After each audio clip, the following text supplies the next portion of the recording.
Hello, welcome back, and today I'm going to be talking about some of the problems specifically on TikTok and social media when it comes to mental illness and eating disorders specifically. So if you are struggling with any of those things, please do click off this video, as I don't want to say anything that might trigger you, and it's just not going to be the video for you. Take care of yourself, and I might see you in another one. So first off, the bad trends. Okay, we've all seen them. There's a lot of bad trends that go around and people just think, why are they doing this? The most common ones we've seen around, because it has a popular sound, being like, girl dinner, and we've all seen that, and it's, the voice drives me crazy. I can't stand that voice. My meal, I call this girl dinner. Girl dinner! First it was funny because it was just like weird combinations, and it'd be like, yeah, I would eat that, sounds great, and everyone else would be like, that sounds gross. Anyway, they were just fun food combinations.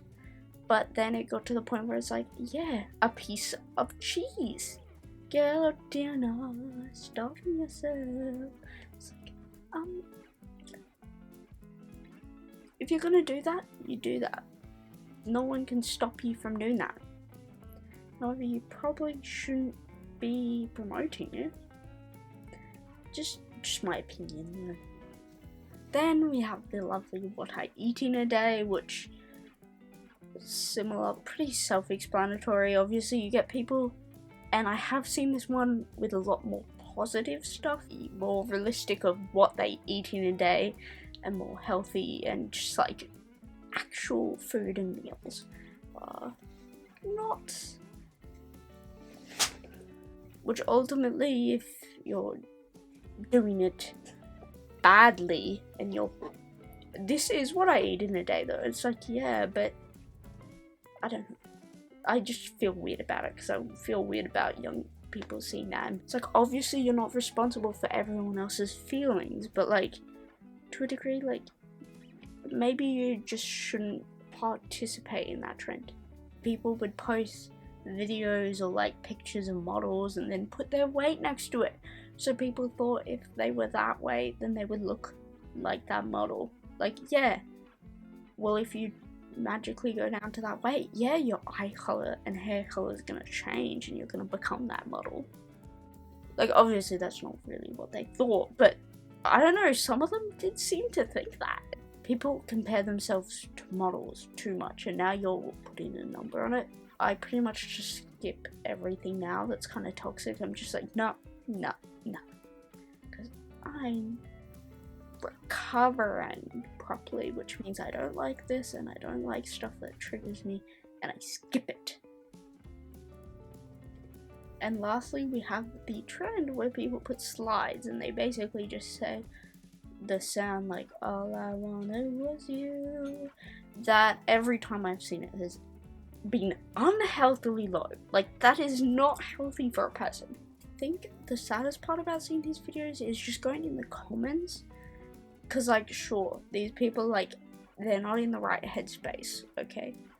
And it's like, to a degree, you can't really blame them because they're not thinking properly. But it's super sad to see all these kids in the comments, because they'll be like, I'm this age, is this weight okay? And this stuff, and it's like, yes, of course it's okay. You're a child. I'm this way, is this okay? And I'll be like, yes, that's okay. Yes, that's okay. You're fine. And I don't see how anyone could consciously feel okay posting these videos and reading those comments, seeing those comments, and still feel okay about posting. And then on the other, there's really annoying bird that's throwing them. One of my birds.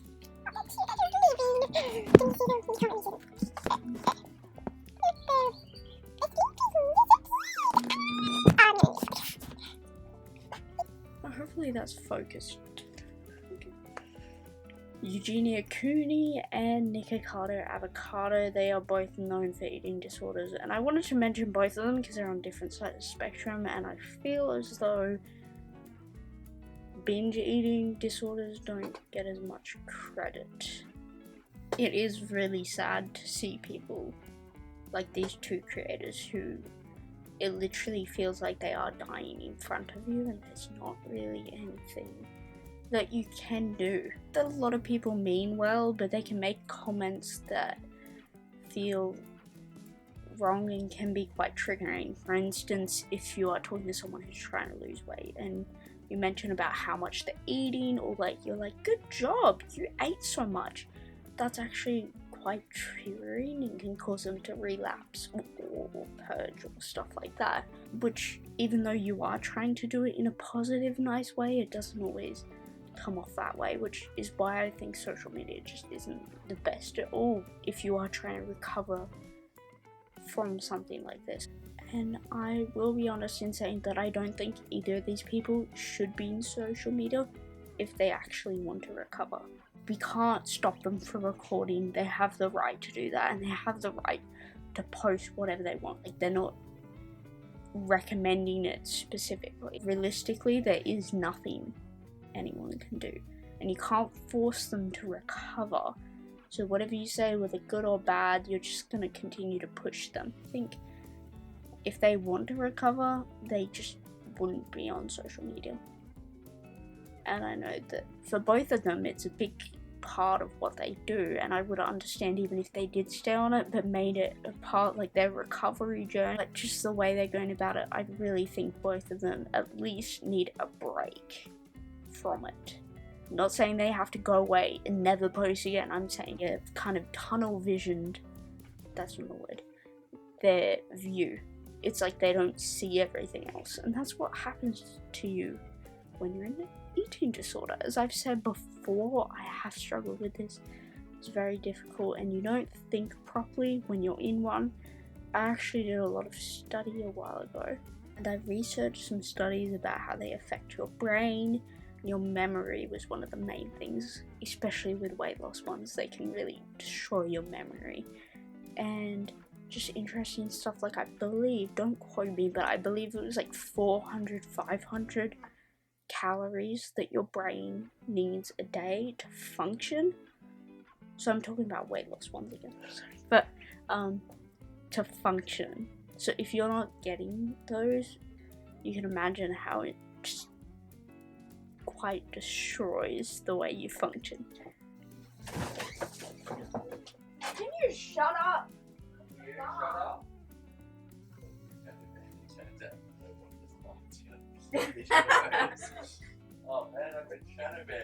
Then you have people who are obviously doing it responsibly, however, like, their content may seem triggering to you, which, as someone, actually, I'll put the video up because I haven't written it down, but basically I saw this one person who was saying, like, the first time you see it, it's like, oh no, but the second time you see it, it's kind of your fault. Because if you want stuff to trigger you, you are going to find that stuff. And you can blame it on all these people, and you can blame it on them and them. But it's you who's going to be looking for that stuff. And if you're looking for that stuff, you're going to find it. If it's triggering you, block them. Okay? Don't like it, just scroll, don't comment, because you get recommended more of that. A lot of these people never specifically promote it. Like, I've never heard Eugenia Cooney, I could be wrong, but I've never heard her promote it. I think it's more on other people for idolizing her and wanting to be like her. And obviously, you know, she's kind of setting that standard, but I don't think it's fully on her, and I don't think you can blame her. Because obviously she's someone struggling, but she still has the right to post no matter what she looks like. That's kind of on you, because you do have the right to post to a degree.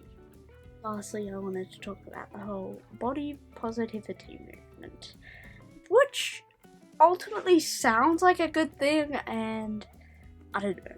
I'm gonna do a whole video on this, probably should be out next week. I'm gonna try and post weekly, and before anyone attacks me, I think that it is a good thing in theory, and when done properly, it is a good thing. However, take advantage of people who are insecure to profit off of them.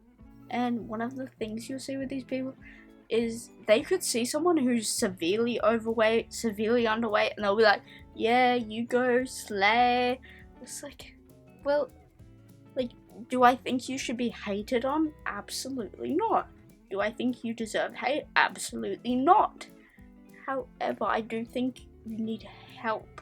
Like, obviously in some circumstances it is a medical condition or something that can't be helped. And in that case, absolutely, you can't control it and it is not your fault. However, when it is something that you could kind of control, I'm not the thinnest person in the world. I'm fine with a bit, you know? But to that degree, it's like, okay. Because now I'm worried about your health. And it's, you know, it's also the argument where it's like, it's their life and whatever they want to do, they can do. They can do that. You know, it rubs me the wrong way when people are so accepting about it. Because it's like, no, I don't think they deserve to be hated on, and I don't think they deserve bad comments or whatever. But I don't think that people should be so happy about it. We are worried about you, and we think you need to switch up your lifestyle a bit.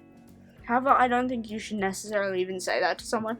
Honestly, coming from a random stranger, they'll just be like, okay, we don't care. And I don't blame them for that, because who's gonna, like, listen to them? I'm sorry, it makes me mad. Anyway, and I just want to say I'm sorry if this video offended anyone. It is just my opinion. I am absolutely open to talk about it in the comments. I'm sure there's stuff I missed, so feel free to talk about it in the comments. Just as long as you're staying respectful, because obviously this is a bit of a sensitive topic, and if you are being annoying, I will have to delete comments just because I want to keep it as positive as possible, especially with this more sensitive topic. So anyway, with that, I hope you enjoyed this video, and I may see you another time. See ya.